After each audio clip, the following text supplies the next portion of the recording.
Vamos orar, queridos, mais uma vez. Obrigado, Pai, pela vida do pastor Milton. Obrigado porque o pastor tem sido um instrumento do Senhor nas nossas vidas, na igreja do Senhor. E agora que ele vai ministrar a Tua palavra, que o Senhor dê toda a sabedoria, todo o entendimento, toda a iluminação, e que mais uma vez ele possa ser usado para a honra e glória do nome santo do Senhor e para a nossa edificação. É a nossa oração e nós oramos em nome de Jesus. Amém. Obrigado.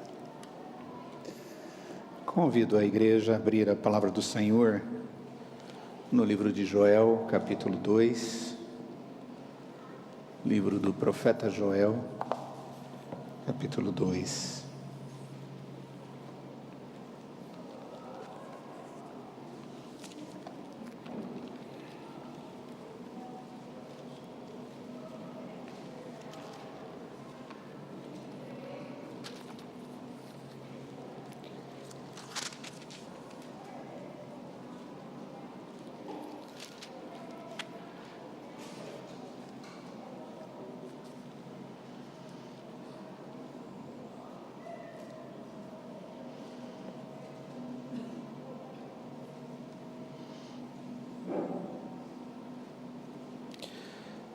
O profeta Joel foi um instrumento de Deus num período muito difícil para o povo do Senhor. Eles viveram um tempo de muita luta pela escassez, pela ausência de condições básicas de sobrevivência, devido a algumas catástrofes que aconteceram com eles na área da agricultura, considerando que aquele era um período onde a agricultura era um instrumento básico da sobrevivência das pessoas. E eles sofreram com gafanhotos, aquele inseto que não é tão pequenininho, que tem a capacidade de vir em grande quantidade, um grande enxame. Não sei se a expressão é essa. E eu sei que abelha é enxame, né? Uma nuvem, né? Uma nuvem de gafanhotos. O texto bíblico nos diz que foram três episódios, um atrás do outro. E o que a Escritura nos mostra aqui é que uma nuvem veio, comeu, destruiu. A outra nuvem veio e comeu o que estava pelo caminho. E a terceira veio e comeu a sobra da sobra. Foi uma coisa tão drástica que os animais não tinham mais como sobreviver. E sendo assim, os animais começaram a morrer também. Então eles não tinham alimentação através da agricultura e nem através da alimentação dos animais, através do alimento animal. E isso trouxe angústia para o coração daquele povo. Só que todo esse evento era um evento promovido por Deus. Tudo isso tinha propósito diante de Deus para com aquele povo. Um povo que havia se tornado obstinado, não à obediência, mas à desobediência. A se afastarem de Deus, a deixarem Deus de lado, a agirem diante do pecado como se fosse algo comum, trocando a vida de piedade, comunhão com Deus e dependência do Deus Criador e Senhor deles, aquele povo que era chamado de povo de Deus, deixando tudo isso de lado, e começaram a viver como aqueles que não precisavam de Deus. Segundo o texto, tudo o que está aqui acontecendo é juízo do Senhor. É ato de Deus contra o seu povo, a fim de que o seu povo compreendesse a respeito do amor de Deus. E estivesse compreendendo que eles precisam do Senhor para que tenham vida, e vida em abundância. Vida íntima com Deus, vida que vai além do alimento que eles estavam tão preocupados, vida que tem a ver com a ação de Deus que gera em nós uma alegria indizível que o mundo não compreende. E é exatamente diante desse texto que nós encontramos o profeta Joel como um instrumento do Senhor, sendo colocado ali, no meio do povo de Deus, para falar em nome do Senhor. Observem bem o que ele fala a partir do verso 12. Diz ele: ainda assim, agora mesmo, diz o Senhor, convertei-vos a mim de todo o vosso coração, e isso com jejuns, com choro e com pranto. Rasgai o vosso coração e não as vossas vestes, e convertei-vos ao Senhor vosso Deus, porque Ele é misericordioso e compassivo, e tardio em irar-se, grande em benignidade, e se arrepende do mal. Quem sabe, se não se voltará e se arrependerá, e deixará após si uma bênção, uma oferta de manjares e libação para o Senhor vosso Deus. Tocai a trombeta em Sião, promulgai um santo jejum, proclamai uma assembleia solene, congregai o povo, santificai a congregação, ajuntai os anciãos, reuni os filhinhos e os que mamam, sai o noivo da sua recâmara e a noiva do seu aposento. Chorem os sacerdotes, ministros do Senhor, entre o pórtico e o altar, e orem. Poupe, ó Deus, ó Senhor, e não entregues a tua herança ao opróbio, para que as nações façam escárnio dele. Porque hão de dizer entre os povos: onde está o seu Deus? E no verso 18 diz: então o Senhor se mostrou zeloso da sua terra e compadeceu-se do seu povo. Vamos orar. Ó Senhor, nós imploramos para que esse tempo onde vamos meditar na Tua Palavra, o Senhor com o Teu Espírito venha a trazer entendimento, que o Senhor nos ilumine, a fim de que possamos compreendê-la como ela é, e possamos, ó Deus, ser pastoreados pelo Senhor, através da Sua Palavra. Ó Deus, o Senhor conhece a cada um de nós, o nosso coração, as nossas necessidades, mas nós sabemos que nenhuma delas é maior do que viver plenamente na comunhão contigo, desfrutar do teu amor e da tua graça. Cuida de nós, ó Deus, em nome de Jesus, amém. Ok, essas 2 semanas atrás, nós estávamos na reunião de estudo bíblico e vimos uma das consequências da oração e uma das motivações que a igreja deve ter com referência à oração. Isso baseado no livro que estamos estudando.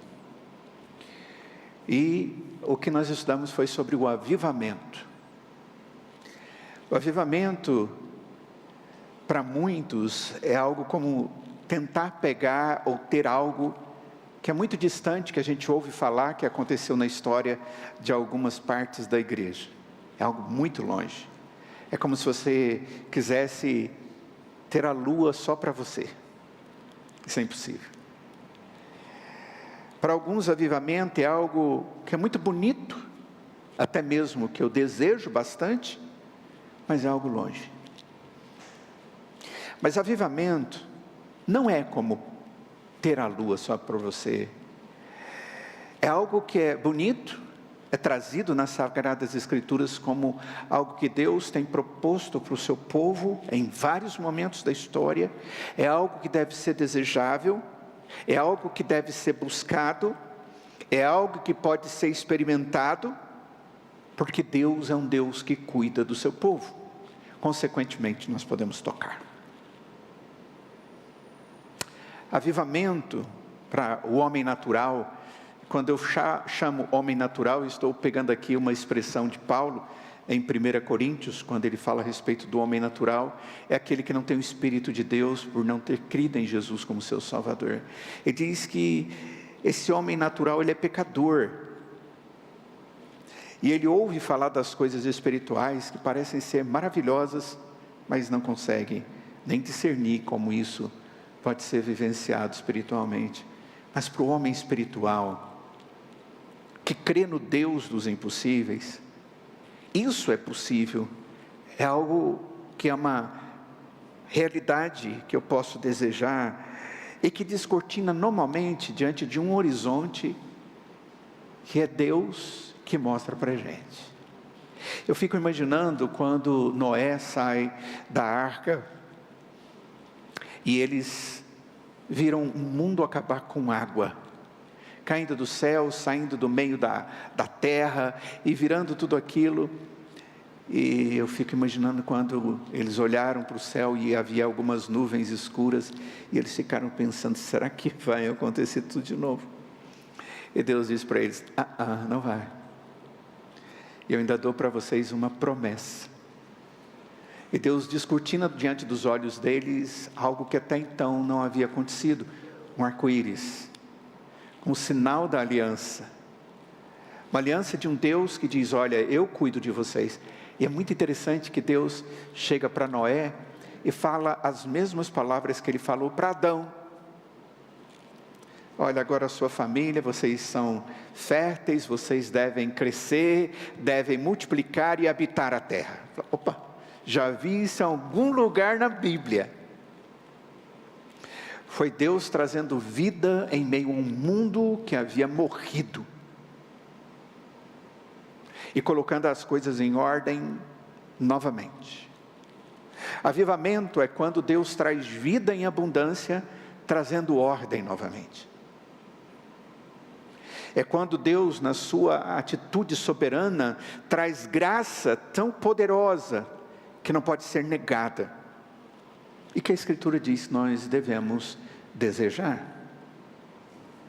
O autor de Hebreus, no capítulo 4, nos versos 15 e 16, ele diz, porque nós não temos sumo sacerdote que não possa se compadecer das nossas fraquezas. Antes, foi ele tentado em todas as coisas à nossa semelhança, mas sem pecado. E aí o texto diz, acheguemo-nos, portanto, confiadamente, junto ao trono da graça, a fim de recebermos misericórdia e acharmos graça para socorro em ocasião oportuna. O texto nos dá uma ideia de que chegar diante de Deus não é um ato qualquer, mas é um ato que exige confiança, confiança que é fé, sabendo que você está diante do Deus que é Rei, porque Ele tem um trono de onde Ele reina, e esse trono, Ele tem qualidades, e aqui é destacado a sua graça, um favor que nós não merecemos, e é um Deus de misericórdia, é aquele que não nos trata segundo o nosso pecado, mas segundo o seu amor, a sua bondade. E Ele diz, e aí eu posso esperar e achar graça. Em que momento? Na ocasião oportuna. Eu creio que avivamento é exatamente quando nós começamos a compreender isso, e Deus faz algo espantoso no meio do seu povo. Eu acho que hoje, e creio sinceramente, que é tempo de nos aproximarmos diante de Deus, diante do trono da graça de Deus. É dia de entendermos que o Deus do trono pode nos dar rios de vida, Ele pode nos dar graça, Ele pode nos dar misericórdia, que brotam e que vêm, como o texto da Bíblia está nos dizendo, do seu trono santo. É tempo de nós jogarmos fora a nossa incredulidade e sabermos a respeito do Deus e quem Ele é, e como Ele é poderoso, e como Ele cuida e tem preocupação conosco, e passarmos a viver em verdadeira fé e submissão ao Deus de toda graça e de toda glória. Eu creio sinceramente que hoje é tempo de nós começarmos a entender e buscar a graça de Deus, abundante, graça renovadora, confortadora, consoladora, uma graça que é salvadora e que é vivificadora pelo Espírito Santo, na medida em que Ele age sobre a vida da gente. Que temos uma vida cristã diferente daquela que provavelmente temos tido até aqui.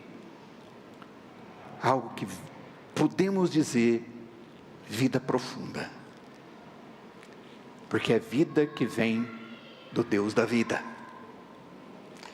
Contudo, isso só vai acontecer se nós respondermos positivamente a pergunta de Salomão, quando em 2 Crônicas, no capítulo 6, verso 18, ele diz: mas de fato, habitaria Deus com os homens na terra? Deus é um Deus que vem e age aqui na terra, e faz a sua obra na vida dos homens. É isso que está sendo perguntado aqui. Mas, de fato, habitaria Deus com os homens na terra? E a resposta é um grande sim. Deus é um Deus que vem e muda a história do seu povo? Sim. Resgata o seu povo? Sim. Transforma para que sejamos conforme o desejo dEle? Sim. Traz vida abundante para nós? Sem sombra de dúvida. Avivamento, pelo que nós temos visto na Escritura, na descrição de alguns desses eventos, e quando lemos sobre avivamentos que ocorrem na história do povo de Deus, é quando Deus, que é vida, vem no meio do seu povo, trazendo vida de tal forma que existe uma demonstração da sua presença no meio de nós. E nós percebemos que Deus está presente. E é interessante, nos avivamentos, até o incrédulo olha para o povo de Deus e diz: Deus se faz presente na vida dessas pessoas e no meio deles. Esse avivamento que não tem nenhum sinal no momento, só que algumas vezes você depois fica sabendo que aconteceu algo especial, de vez em quando acontece. É alguma coisa bem sorrateira. Deus tratou alguma coisa bem superficial, mas que precisava ser tratado. Contudo, existe avivamento que ocorre que tanto poder de Deus é demonstrado, com tanta manifestação do poder onipotente de Deus, que o resultado é notável, não somente pelos cristãos, mas pelos incrédulos. Seja de uma forma ou de outra, a convicção é que avivamento é a obra graciosa de Deus e soberana de Deus, que passaremos a buscar biblicamente algumas orientações do que é, se existe como buscar e se buscamos, como isso acontece. Mas não vamos fazer isso como um ídolo, mas como subordinados à vontade graciosa de Deus. Não só hoje eu vou falar sobre esse tema, mas a partir de hoje eu começo a falar sobre esse tema. E começando por esse texto. Já contei essa história uma vez para a igreja, em 1994. Para alguns aí é muito tempo atrás, outros nem tanto assim. Para mim é. Eu já pastor no interior, e o presbitério marcou um evento, um acampamento, e o tema era avivamento cristão. E me convidaram para ser preletor desse acampamento, de jovens. No interior é um negócio muito interessante, porque essas coisas de federação, de jovem, de mulher, de homem, funciona, viu gente? Quando eles fazem esses eventos, o negócio funciona, viu Cacila? Funciona mesmo. E bomba. E eles fizeram numa fazenda. E eu fiquei muito preocupado, porque tinha mais de 200 jovens inscritos. Falei, como é que eles vão fazer esse negócio acontecer numa fazenda? Mas aconteceu. E eu passei estudando alguns dias sobre esse tema. Mas sabe quando você está estudando um assunto, e chega no final você diz: Não é bem isso. Deus me incomodou pra caramba. Eu fiquei meio sem saber o que fazer. Isso era o dia anterior ao evento. No interior, em Uruaçu. Interior do estado. Eu entrei para o meu quarto e fui orar. Falei, Senhor, não estou entendendo. Está tudo preparadinho, arrumadinho. Tudo nos detalhes, esboço, como manda a regra. Mas não era bem aquilo. Falei, então, Senhor, eu preciso ver alguma coisa que me oriente. Comecei a ler. E a pensar a respeito desse assunto, até que eu caí nesse texto de Joel capítulo 2. E eu falei, Senhor, obrigado pela resposta. E lá fui eu ficar 24 horas na frente de um computadorzinho que eu tinha, da IBM, fazendo e preparando o sermão, os 2 sermões básicos que eu tinha, além das palestras, que eu tinha para fazer separado.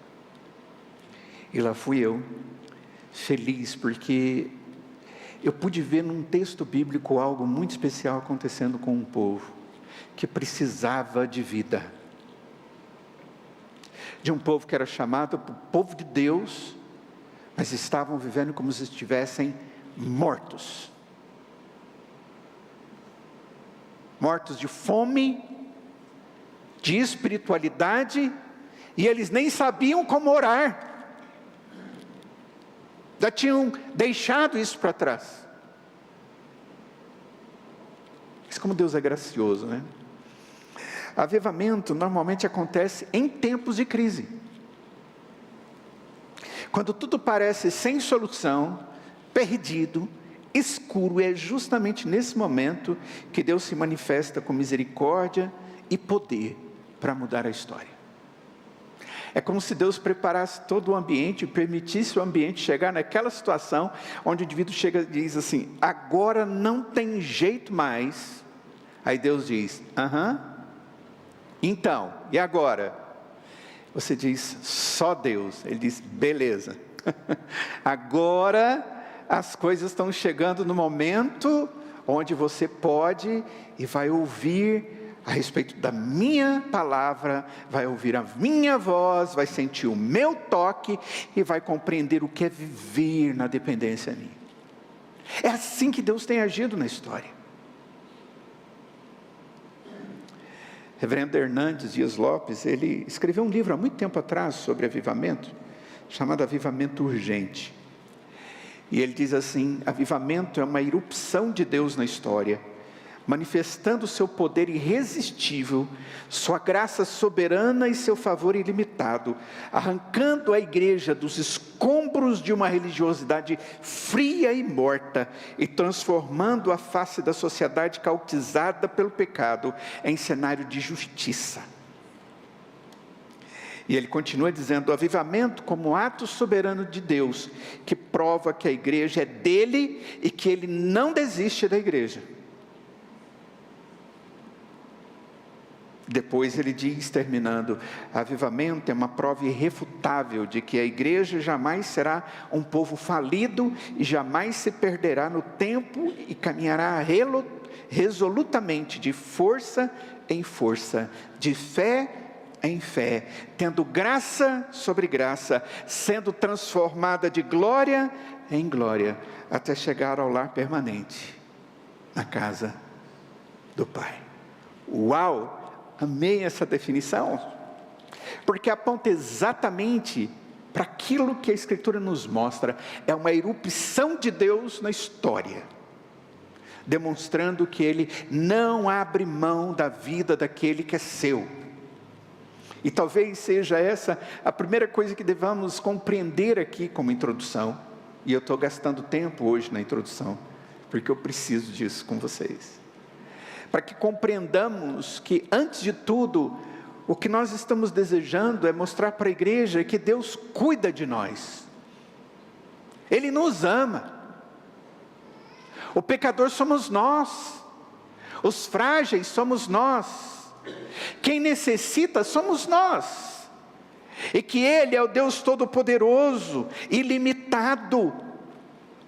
Aquele que tem poder para arrancar-nos do império das trevas aquele que tem poder para agir no nosso coração e transformar o nosso coração de pedra em carne, aquele que tem poder para fazer algo que o mundo não consegue compreender, mas nós sim, porque sabemos quem é esse Deus.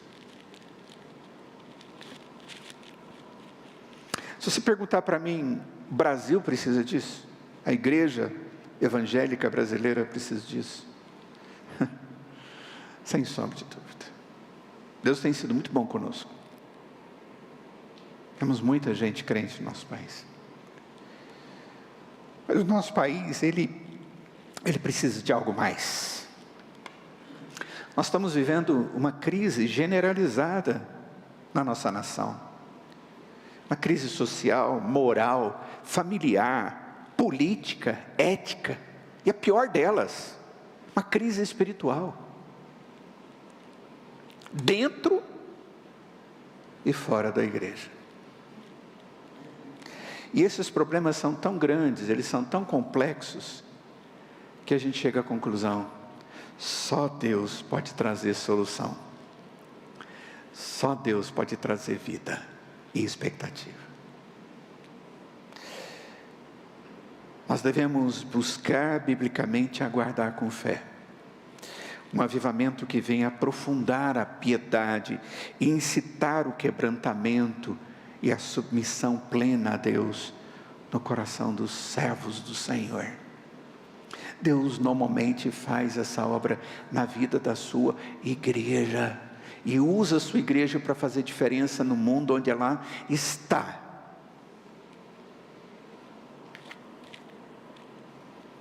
Deus fez isso, por exemplo, na Inglaterra, no final do século XIX. Deus fez isso na Coreia do Sul, no momento de grande angústia e dificuldade daquele país. E hoje o percentual de crentes naquele lugar é enorme. E aquela sociedade foi transformada. Mas tudo começou na vida de pessoas que Deus resolveu tratar. Por que Deus faz tudo isso? Eu creio, irmãos, que o que Deus quer é um avivamento que venha tirar as igrejas do formalismo frio. Por quê? Ou para quê? Para que nós, os crentes, sejamos mais santos. Deus age no meio da igreja para que o culto seja mais vivo. Hoje, quando cantamos as músicas, eu me alegrei muito. Eu não cheguei no Jair e falei: Jair, eu vou começar a falar sobre avivamento. Não fiz isso. E quando ele canta o hino 299, eu falei: pronto. E depois ele fala de alegria. Eu falei: puxa vida. E depois vem o próximo. Eu disse: deu tudo certo. É exatamente isso que nós precisamos, de um culto vivo, de uma liturgia que seja mais agradável a Deus do que aos homens. Nós não estamos aqui para cultuar homens, nós estamos aqui para cultuar o Deus vivo. Tudo isso acontece para que a igreja possa ter uma evangelização e um desejo pela evangelização mais apaixonada, ao ponto de nós gastarmos tempo orando por aqueles que não se converteram ainda. Nós fazemos isso nas nossas reuniões de oração da igreja. O primeiro motivo que nós temos orado nas nossas reuniões da igreja, toda semana, é orar pelas pessoas que não receberam a Jesus como Salvador nas suas vidas. Nós temos orado por uma lista imensa. É de filho, de neto, é de marido, é de esposa, é de uma sequência de pessoas que nós estamos colocando toda semana na presença de Deus. E vira e mexe, Deus tem mostrado essas pessoas se converterem, outros não. Por que queremos um avivamento? Para que a igreja, avivada pela presença do Espírito de Deus, possa ter uma pregação mais ungida, bíblica, menos líquida. Um envolvimento missionário mais urgente. Tem muita gente morrendo aí em países que nunca ouviram e nem sabem quem é Jesus. Não é possível, num mundo desse tem. Em alguns lugares no mundo existem lugares que nunca ouviram falar de Jesus, nem sabe quem é. Países fechados ou distantes.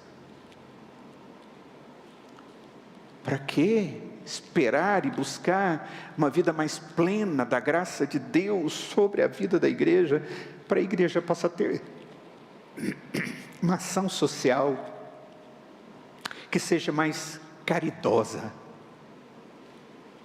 e a igreja seja mais santa?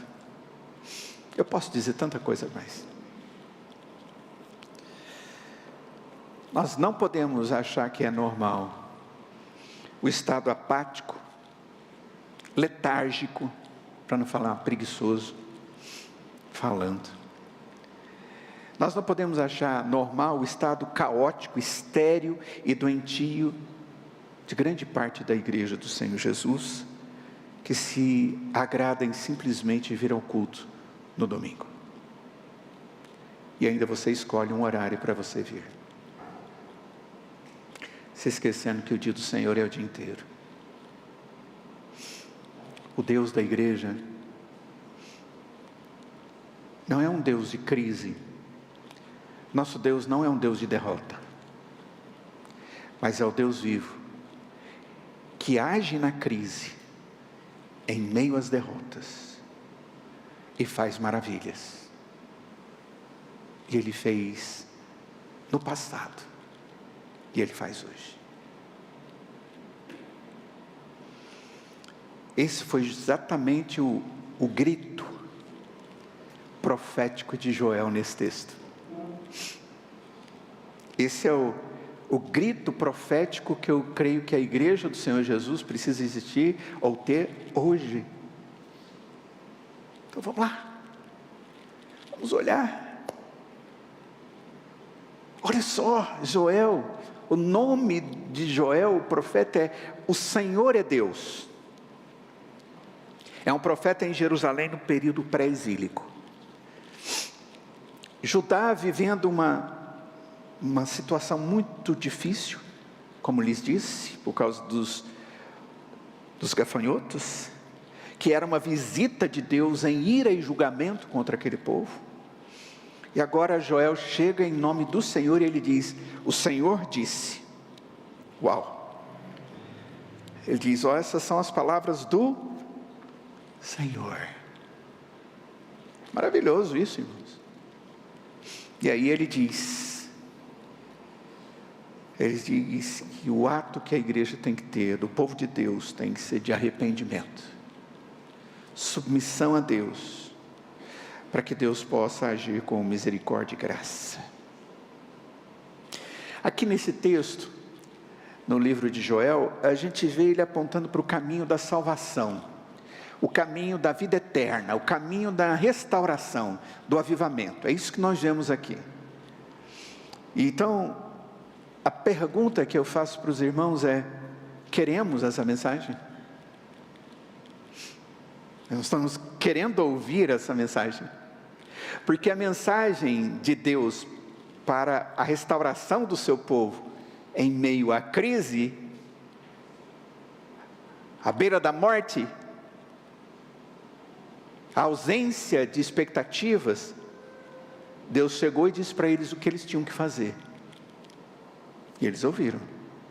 E a minha pergunta agora, para a igreja do Senhor Jesus que está aqui, nesse momento, uma igreja local, vocês querem ouvir essa mensagem bíblica? O apelo de Deus sobre essa mensagem? Porque vai ser um preço a pagar. Individual e coletivo. Como crente e como igreja,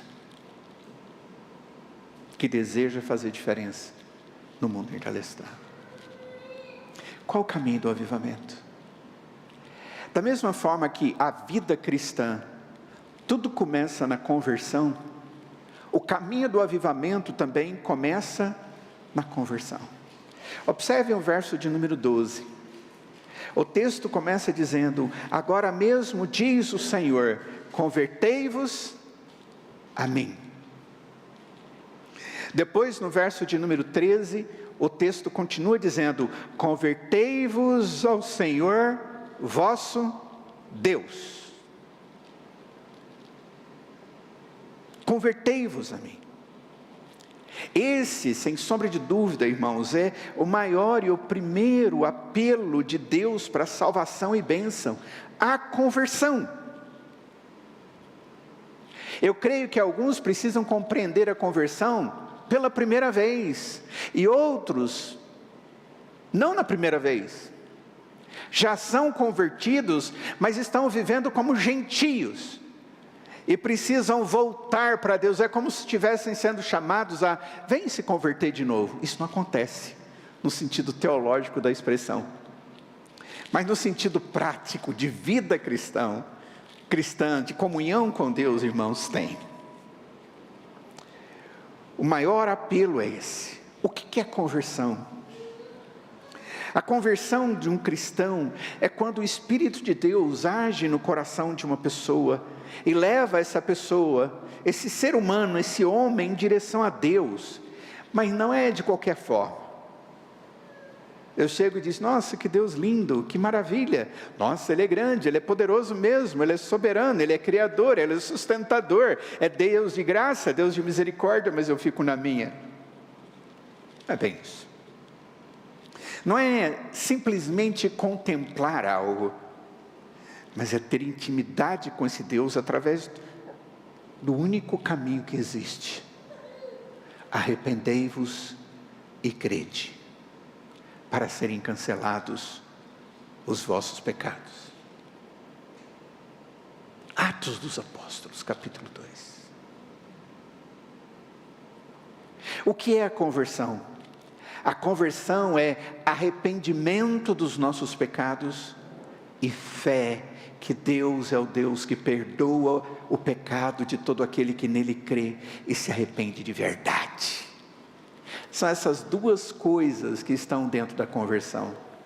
Eu preciso primeiro saber quem eu sou. Arrependimento é mudar de rumo, é mudar de propósito, mudar de vida. Arrependimento, ela aponta para o início do despojamento do velho homem. Ela aponta para o início do arrancar daquela vida que eu tinha até então. É o reconhecimento de que aquilo que eu estava vivendo era velho, farrapos, sujo, fétido, que não agrada a Deus e nem traz paz e alegria ao meu coração. Arrependimento é quando eu jogo fora tudo isso e agora sem pecado, fugindo do pecado, o próprio Espírito vem e me reveste, me veste com algo que é novo. E agora aquelas coisas que me fazia sujo, inadequado, eu dou conta de lutar contra aquilo, porque até aquele momento sozinho não dava conta. Eu tentava e caía, tentava e caía, tentava e caía. Mas quando eu me converto, pela graça de Deus, conheço a Deus, arrependo dos meus pecados e vejo a santidade de Deus e peço que Ele tenha misericórdia de mim e me perdoe, com fé que o próprio Senhor, na sua bondade, nos concede arrependimento verdadeiro e fé verdadeira no Deus que perdoa. Quando isso acontece, irmãos, nós somos convertidos, nós nos tornamos novas criaturas. E o apóstolo Paulo, em 2 Coríntios capítulo 5, verso 17, ele diz: as coisas velhas passaram e eis que tudo se fez novo. Esses dois elementos, eles ficam muito claros aqui no texto. Olha só, no verso 12 diz assim: convertei-vos de todo o vosso coração. A transformação que Deus procura é do coração, é da essência nossa, não só dos atos. Ele diz assim no texto: rasgai os vossos corações e não as vossas vestes. Talvez a gente não entenda muito bem isso, mas se entendermos a cultura judaica, nós vamos entender isso. Era hábito na cultura judaica, quando alguém reconhecia que tinha pecado e errado, ele rasgar as suas vestes, jogar cinza sobre a sua cabeça e deitar no chão. Era uma atitude que demonstrava a pobreza do indivíduo, que ele estava sujo e que ele reconhecia a sua sujeira. Aí Deus diz: esse negócio de rasgar a roupa, botar cinza na cabeça e ficar rolando no chão, esse teatrinho, se for só teatro, não adianta nada. Sabe por quê? Porque esses eram os judeus que estavam vivendo ali, que faziam coisas simbólicas. Eles iam para os cantos das praças orar, para todo mundo achar que eles eram espirituais, e ficavam balançando os seus corpos cheios de franjas e de pedaços de couro, cheio de palavra, para as pessoas acharem eles espirituais. Mas não adiantava nada, não tinha espiritualidade, não tinha verdade, não tinha comunhão, não tinha santidade. O amor deles não era demonstrado na obediência aos mandamentos de Deus. E Deus está dizendo: olha, não adianta rasgar as roupas, tem que rasgar você por dentro, o que você é na sua essência, aquilo que define você. E o que define a mim é aquilo que produz os meus atos. Mas nem sempre os meus atos apontam para o que está lá dentro. Falei sobre isso hoje pela manhã. Se você quiser ouvir um pouquinho mais a respeito desse assunto, por favor, ouça a aula de escola dominical de hoje. Como que isso acontece? Como que é esse negócio de rasgar o coração e não simplesmente as vestes? Reconheça o seu pecado e consequente tristeza. O texto diz: faça assim, se converta com choro e com pranto. Choro e pranto, se você for pensar, é a mesma coisa. Chorar é sentir tristeza, mas prantear é você sentir uma tristeza durante um tempo. É alguma coisa ainda... eu estou chorando e pranteando, estou chorando, e isso está sendo muito profundo dentro de mim. Eu estou profundamente triste. Sabe o que é arrependimento, irmãos? É quando eu olho para a santidade de Deus e olho para a minha miséria e eu fico tão triste. Deus está atingindo a Deus, entristecendo a Deus, que é tão maravilhoso e que me fez, e eu estou atingindo a Ele com o meu pecado. O choro é o choro do reconhecimento da minha miséria diante do Deus Santo. Esse é o choro que o profeta, movido pelo Espírito de Deus, nos diz. Essa é a vontade de Deus, que eu esteja chorando por causa dos meus pecados, me arrependendo de tal forma que eu chego diante de Deus e digo: não, Senhor, eu não quero mais isso eu reconheço. Mas não é só isso que o texto diz. O texto diz que tem que existir. Irmão, vou arrumar aqui, tentar arrumar aqui. Fiz bagunça aqui, gente. Não só ter o choro, mas ter também uma atitude de mudança. Como assim? O texto diz: com choro, com jejum, com pranto e com jejuns e oração. Aqui é a mudança de atitude. Antes, vida espiritual? Não. Propósito de Deus? Não. Desobediência? Sim. Ficar distante dos propósitos de Deus? Sim. Não observar a palavra de Deus? Sim. Desonrar o nome de Deus? Sim. Era o que esse povo estava vivendo. E agora o que Deus diz é: vocês devem chorar, reconhecer o seu pecado, e vocês têm que ter uma nova atitude, uma atitude de povo de Deus. E o povo de Deus jejua, ora. Eu fico pensando, o que é o jejum? O jejum é uma atividade espiritual que traz bênçãos somente como um ato de submissão a Deus, dependência a Deus. No jejum você está dizendo: Senhor, o que eu dependo não é da comida nem da bebida, o que eu dependo é do Senhor que me sustenta. O jejum e a oração é você se colocar diante de Deus e dizer: eu dependo do Senhor. Não sou eu movendo Deus para me abençoar, mas sou eu dependendo de um Deus que pode me abençoar, me curvando diante do Senhor. Isso é jejum. O jejum é ato espiritual. E normalmente a Escritura mostra que essas duas coisas andam juntas, jejum e oração. Eu jejuo, eu me abstenho para que eu possa estar na presença de Deus, me submetendo. Senhor, está aqui, essa é a minha dor, essa é a minha doença, essa é a minha necessidade, esse é o meu pecado que precisa ser perdoado, essa é a misericórdia que eu preciso, essa é a salvação que eu anseio. Senhor, não existe nada para me alimentar e eu ainda estou longe do Senhor e sem vida. Senhor, tenha misericórdia e ouça. Eu me esvaziei daquilo que me dá uma certa tranquilidade, a alimentação, eu estou tranquilo, e eu vou como total dependente diante de Deus e digo: só o Senhor. É o cair em si. Arrependimento e fé é o cair em mim mesmo. Vocês lembram do filho pródigo, que pega a herança do seu pai? Que filho louco é esse? Pegar a herança antes para gastar e perder tudo. É como se ele estivesse dizendo: pai, olha, como o senhor não morre, eu queria que o senhor morresse, mas como se o senhor tivesse morrido, me dá o que eu tenho direito. É como se ele estivesse desejando a morte do pai. É algo muito terrível isso.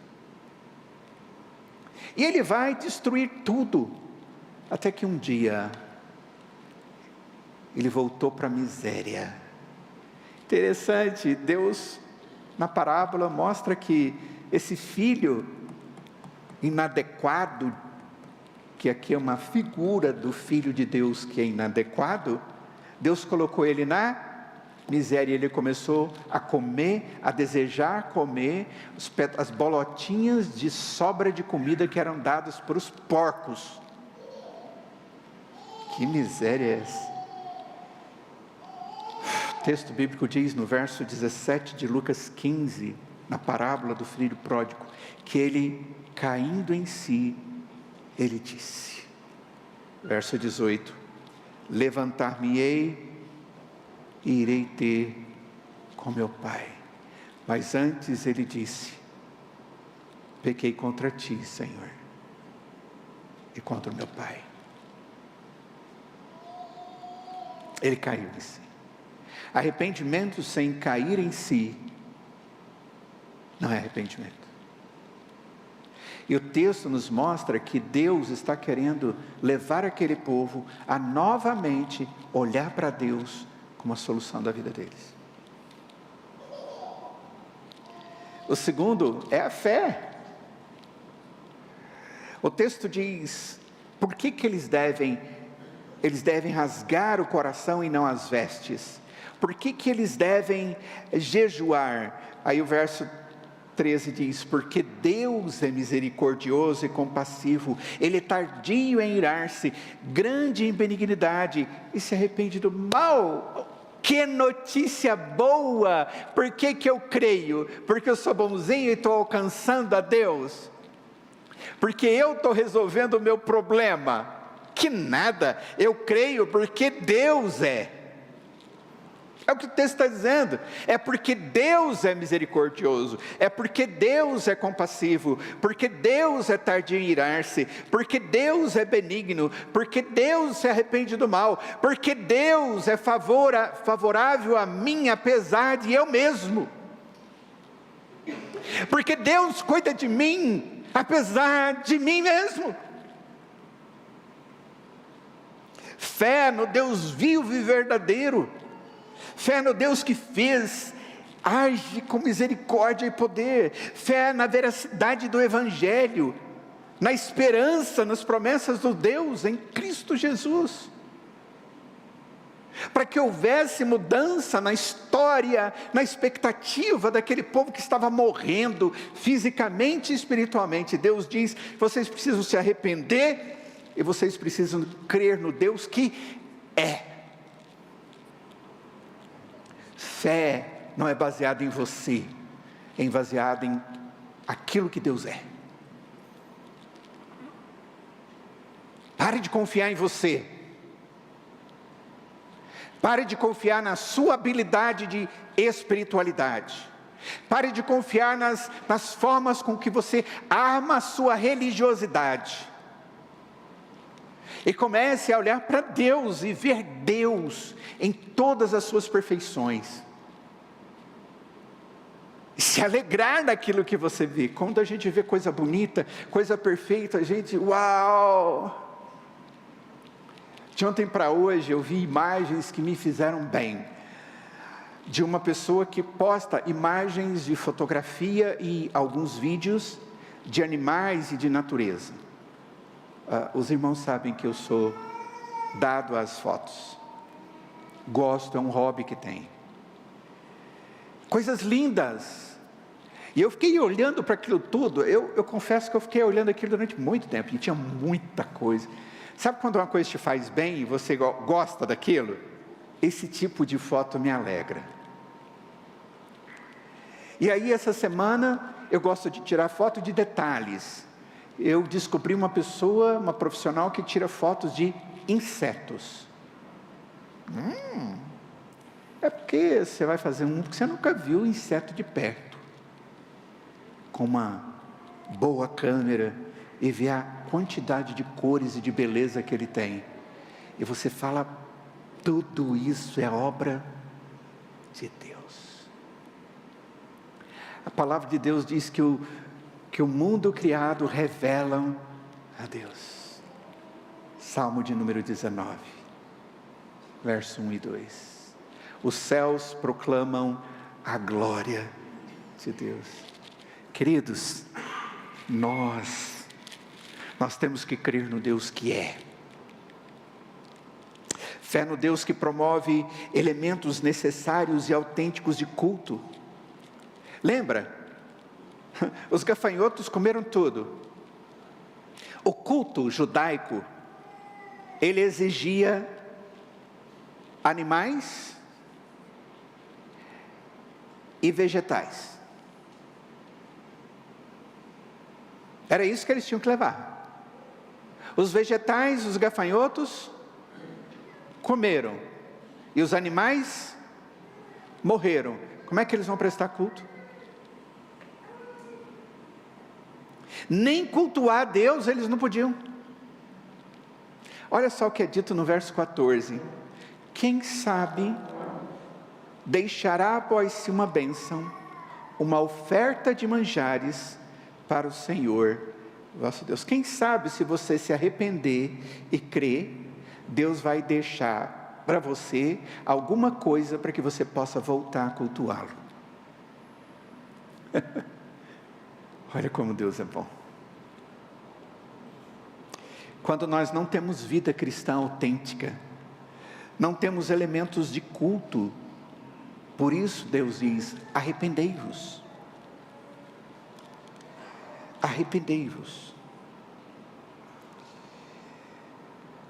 À luz disso tudo, irmãos, eu começo com vocês hoje a pensar sobre uma vida com Deus mais profunda, uma vida com Deus mais cheia de significado, uma vida cheia de vida e não de aparência. Uma vida cheia de transformação produzida pelo Espírito de Deus em nós. O que Deus deseja de nós, antes de tudo, é que nós nos convertamos a Ele. Verdadeiramente.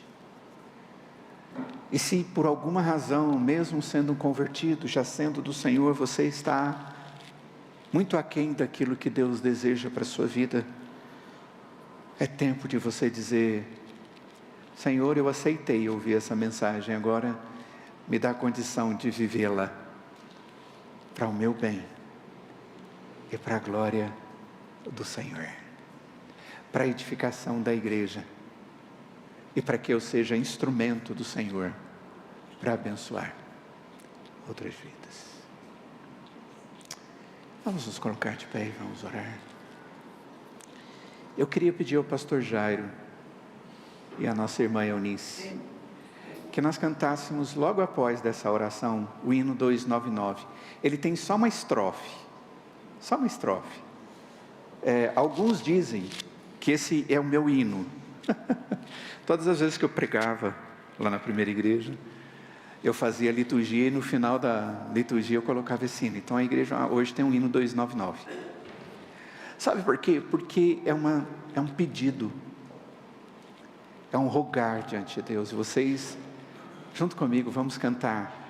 É como se fosse a continuidade da nossa oração. Pode ser assim? Nós vamos orar e vamos cantar orando também, e depois nós vamos falar em nome de Jesus. Ó Deus, como é belo o Senhor e tudo aquilo que o Senhor é. A Tua palavra e a demonstração, ó Pai, do Seu amor pelo Seu povo. Ó Deus, quando vasculhamos a Tua palavra e olhamos, vemos o Teu povo tantas as vezes agindo de maneira inadequada, de maneira obstinada no pecado, mas o Senhor sempre foi aquele que buscou, resgatou, tratou, trouxe para si o Teu povo. E nós queremos pedir em nome de Jesus, Pai, que o Senhor esteja agindo assim nas nossas vidas. Não nos deixe, ó Pai, viver vidas cristãs sem significado, mas que a nossa vida cristã faça diferença para nós, dentro da igreja, fora da igreja. Ó Deus, derrama do Teu Espírito sobre as nossas vidas. Traga a plenitude da vida cristã para o Teu povo. Renova-nos com a Tua graça e a grandiosidade da Sua misericórdia. Ó Deus, para a Tua glória que pedimos isso, mas também para o nosso bem e para o Teu louvor. Em nome de Jesus.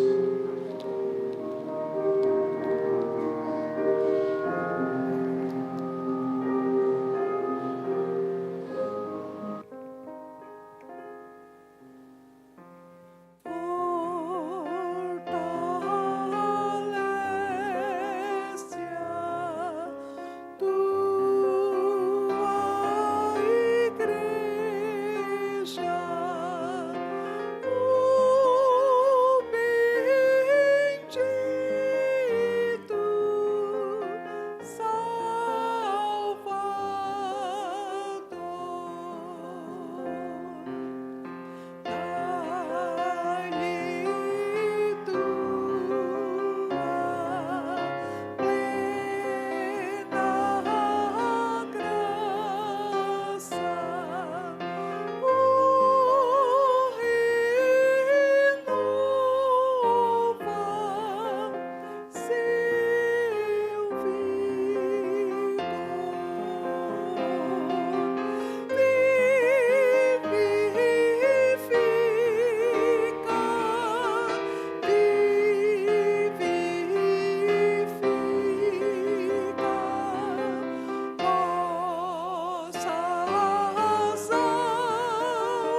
E agora, amados,